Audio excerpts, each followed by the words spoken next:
Alright, so you're going to be noticing that this is a little bit taller and jacked up in comparison to a standard Seat Leon. That's because it is. Seat have managed to fit four-wheel drive along with this body cladding and a little bit of a jacked ride height with fitted comfort suspension to give this car its kind of USP in the Seat lineup. Now, as I mentioned at the start of this video, this was before Seat started making their SUVs. They dipped their toes in the water with this model based on the popular Leon model, which, for anybody curious, this is also based on the Mark 7 Golf. Now, the car itself has got quite handsome LED lights up front, part of this SE technology package, and overall, it's quite a Germanic styling vehicle, even though it is Spanish by brand. I think this generation of Seat looks really good. So around the side of the Seat, as you can see, we've got the body cladding going all the way across around the wheel arch and full length of the body of the car. We've got these bespoke 18-inch alloy wheels designed for the X-Perience model, and then the X-Perience also has the roof rails up top, just to help give it that SUV-ified effect. I think overall the appearance is quite well. It kind of reminds me of mimicking something like an Audi Allroad or a Cross Country by Volvo. And on the rear, we can see it says X-Perience with the 4-drive system. Now, like the Volkswagen products of the time, push the badge, tailgate opens up, and you've got a huge cavernous boot, as you can see here, and little buttons here to allow you to fold the seats nice and easy at a touch of a button to expand that to well over 1,000 litres of boot space. Huge space underneath, as you can see, with the tyre under there. Yeah, and overall, not too bad sized car, with a little load cover if required. Jump in the back. I'm going to go ahead and pull these up because you can see it folds relatively flat. And inside we do have an armrest with cup holders. We also have a little bit of air vents and map pockets behind both seats, as well as storage, electronic windows, and a little funky door handle here to pull out. Leather seats are child's fit, ISOFIX points, and yeah, ideally seating for two because of the high transmission hump in the middle there. But headroom's going to be alright because of that boxy shape. Let's check out up front. So up front we're greeted with X-Perience. Now this is the model of the car, and this particular one's fitted with the Seat sound system. We've got all around electric windows, which is nice to see, electric mirrors as well as electric door, and again the same funky handles that was seen up back. Now what I do quite like is the fact that material quality. I did own a Mark 7 Golf, and you know what, it doesn't feel that far off it in terms of build quality in here. We do have fully electric seats up front for a little bit of lumbar support, and yeah, they're quite soft, comfortable. In this particular one they are leather lined, and you're going to notice little X-Perience logos throughout the cabin, as well as 4-drive to remind you that you're in a special variant of the Leon. Little armrest underneath, cup holders, 12-volt power outlet, and a manual handbrake, which is fun to see in 2025. I do have a switchblade key for this car, so literally it goes into the ignition. And as you can see, we've got a nice clear gauge cluster of the white and black, and then a little LCD screen in the middle there. It's a little bit configurable. You can put things like your sat nav and that into this screen here. And then in the centre here we do have a small screen that allows you to control things like your nav, your radio, etc. It does have aux import and Bluetooth. And then we've also got things like your heated seats, which are free stage up front, which is nice on a cold winter's day. Today is one of those rare Scottish sunshine days. We do have the automatic DSG transmission, and then we have a glove box that is softly damped, and it is fairly large, and it's got the SD cards for the sat nav inside the glove box there, so that is not too bad a size.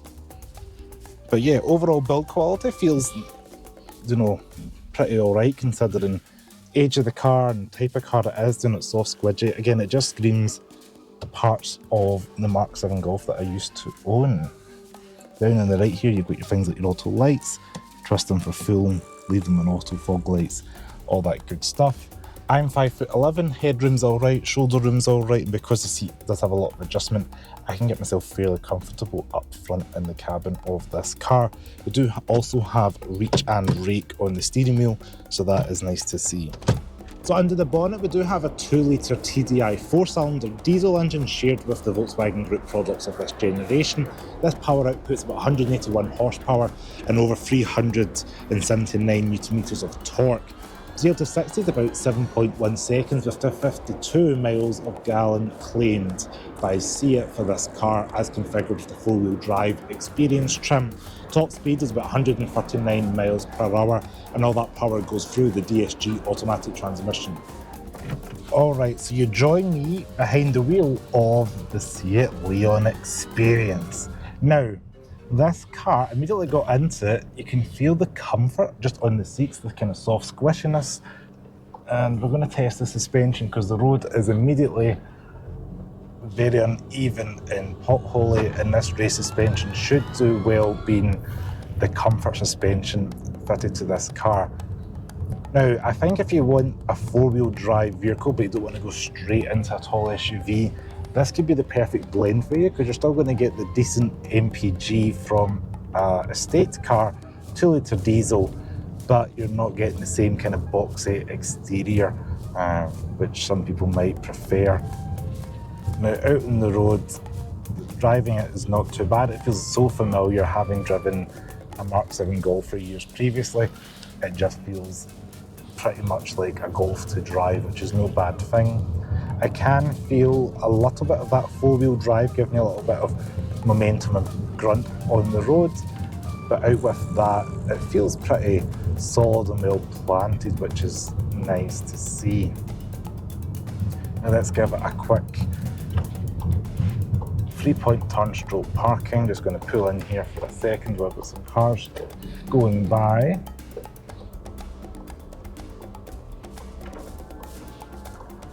Now we do have reversing sensors, visibility is alright. It does feel quite long just because of the estate nature of the vehicle, but you're going to get the same thing if you're driving an SUV.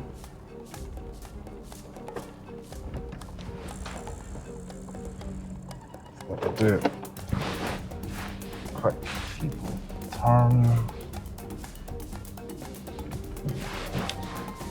Oh.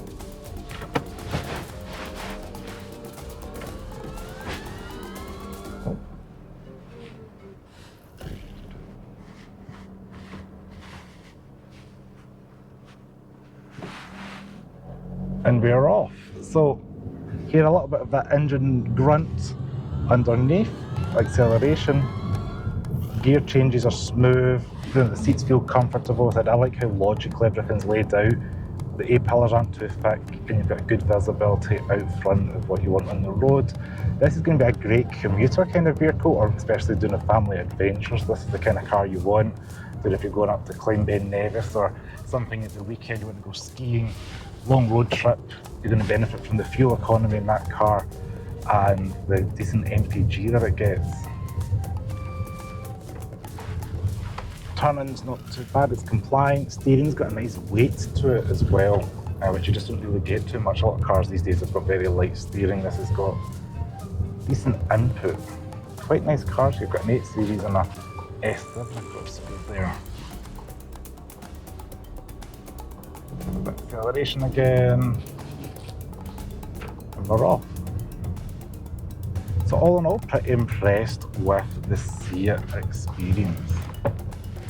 Thanks very much for watching this video on the Seat Leon X-Perience, and a special thanks to HP Autos for loaning this car for today's video. Comment below your thoughts on the car, what did you think of the Seat Leon X-Perience, and I will see you next video. And don't forget to subscribe to the channel. Ciao.